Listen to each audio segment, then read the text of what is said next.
Oh, okay. It says I'm live.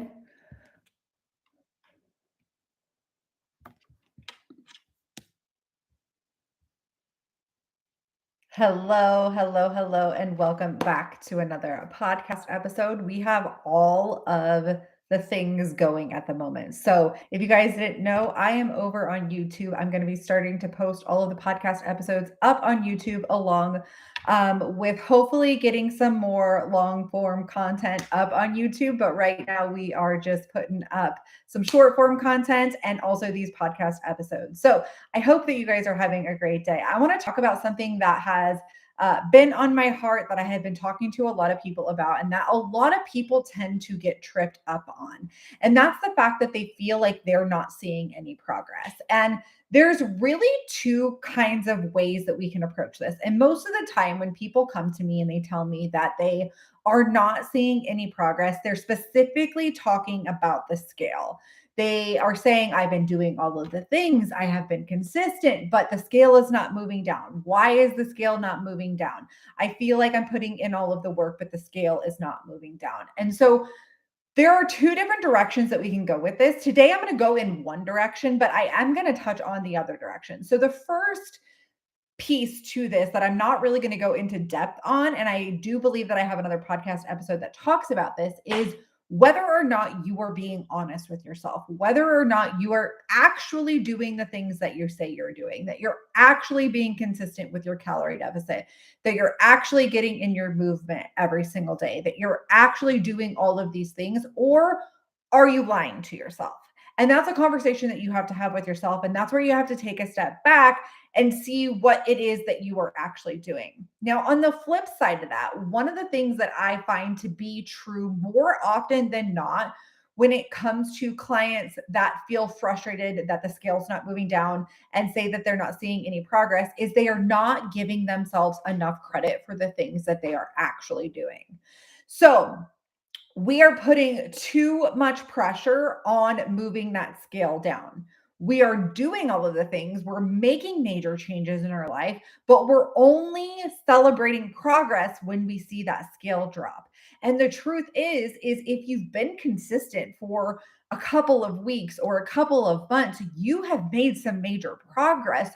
You're just not seeing it because you're only solely focused on moving that scale down. And we want to be able to take a step back, just like we would in the first scenario, and take a look at what it is that we're actually doing. And so there's a couple ways that I have my clients do that. And I kind of wanted to walk you through that today so that you can do this yourself. And in fact, my next level shred challenge is starting today, the prep week. The kickoff call starts today. We start the challenge next week. But this is one of the things that we're doing inside of there. And that's tracking data. Now, whether that be tracking your food, tracking your food is definitely part of that. But what I'm really talking about is tracking the things that you have done while you're doing them. Have you consistently got your workouts in? Have you consistently been tracking your food? Are you consistently getting your steps in? Are you getting up earlier than you have before? Are you feeling more energized than you have before? There are so many different ways that we can track progress. And normally, when I have a client that comes to me where she's feeling frustrated and we take a step back, there are so many other things to be celebrated. The fact that you have been consistent with your workouts when we first started, maybe you weren't consistent with your workouts. Maybe you weren't tracking your food. Maybe you were making poor choices. But when we put so much pressure on only seeing that scale go down, then that's when we start to feel frustrated. That's when we start to feel like we're doing things wrong. When in reality, we have made major changes and we have made major shifts, and we're building up the momentum to start to see like that momentum wave go. I just literally had this conversation with a client today where we were talking about how sometimes what it feels like is nothing's happening, nothing's happening, nothing's happening. And then all of a sudden it all starts to happen.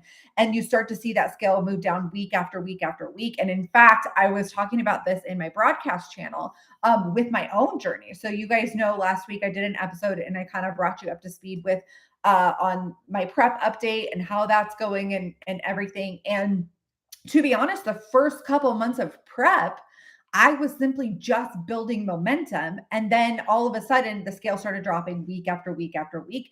But it took a good 2.5 months for me to build up the momentum, for me to build up that consistency, to see that scale start to drop down. Now, if I would have been frustrated, if I would have gave up, if I would have stopped checking the boxes, I wouldn't have seen those results. It would be really easy for me to come on here and be like, yeah, I dropped 5 pounds in 4 weeks, when that wasn't the truth.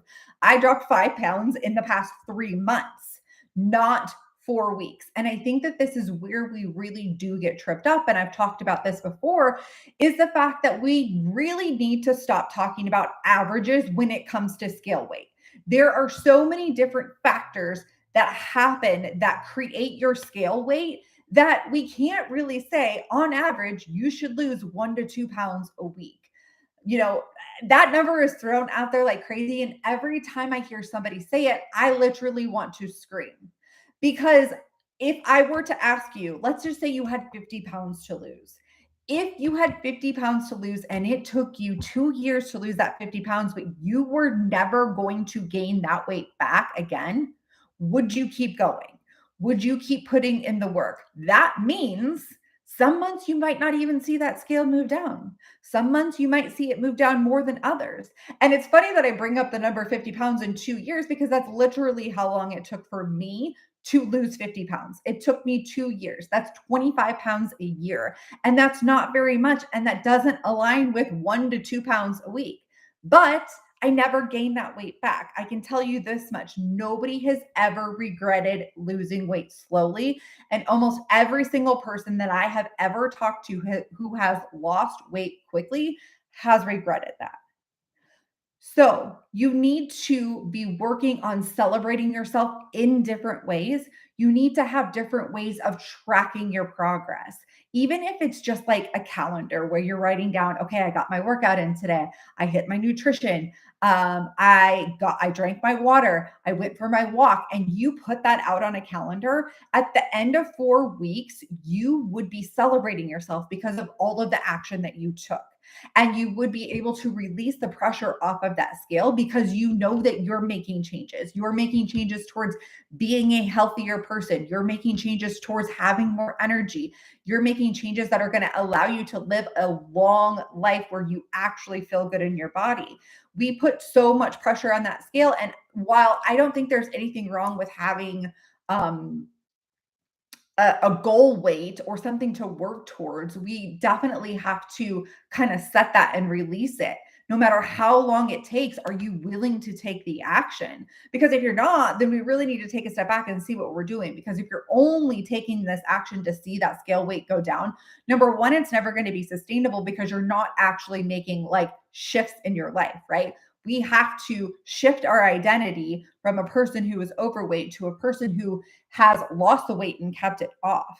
And in fact, one thing that happens with a lot of people who have a lot of weight to lose is their plateaus take longer, right? So you're going to like, people release weight in all different ways. This is why I just wish we would get rid of saying that a person should lose 1 to 2 pounds a week. Like, let's just get rid of it. Let's stop saying that. What if the average was 25 pounds a year? You should lose 25 pounds a year. Like, what if that was the norm, right? Like, what if it was? I think we would have more people that were healthier, because they would keep going, because they knew that if the work that they were putting in was going to pay off, they're not going to quit in 4 weeks, in 8 weeks, in 12 weeks. And most of the time, it does take people about 12 weeks to start to gain that momentum, to gain the consistency, to start to really dial things in order for the weight to start dropping. And another thing that I see is when this happens is people will start to change up their plan. They'll start to change up their diet. They'll make these drastic changes, and then they still don't see results, and they're still frustrated. So then they just go back to doing what they're doing before. Is that what you want to do when you feel frustrated about the scale not moving down? Moving down. Do you just want to go back to the life you were living before? Because when you came to me, you were feeling miserable. You said, enough is enough. I can't keep doing this. If that's the case, then you are well on your way to making the changes that you wanted to make. So, different ways that you can track your progress. You can write the things that you've been doing down on a calendar. every single day at the end of the day, you can sit down and you can write out in the notes section of your phone. You can take your journal out. You can write out 3 things that you are proud of yourself for achieving. Other ways that you can track progress are pictures, the way your clothes fit, how your energy is, how your mental health is, measurements. Those are all different ways for you to be able to see the progress that you're making. Let's stop putting so much focus on simply just moving the scale down, because I can guarantee if you are trying to get that scale to move down, you have made so much more progress than you're actually allowing yourself to see. So, where do you need to give yourself some credit when it comes to your health, your fitness, and nutrition? Because I can guarantee there are many things that you are doing that you are not celebrating, that you're not giving yourself credit for. And part of the process of becoming a person who has lost weight and kept it off for a long period of time is building that relationship up with yourself. And building that relationship up with yourself means that you get to celebrate yourself, even when that scale doesn't move down. If you step on that scale and you immediately start to beat yourself up, you are losing trust with yourself.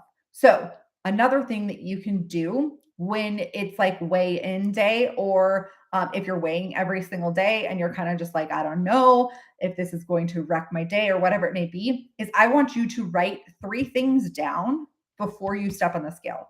What are you proud of accomplishing? Write those 3 things down, sit with it, feel it, celebrate yourself, and then step on the scale. I don't think that we should avoid the scale. I think that we cannot heal the things that we avoid. I think that we need to meet it head on, and we really need to work on learning to detach our worth and our progress to that number. It's a part of the big picture, but it's not the entire picture. And I actually have an episode talking about this and how you can work on healing your relationship to the scale, but that's one way that you can start to do it. You can, like I said, just simply celebrate yourself before you get on the scale, write those things down, then step on the scale.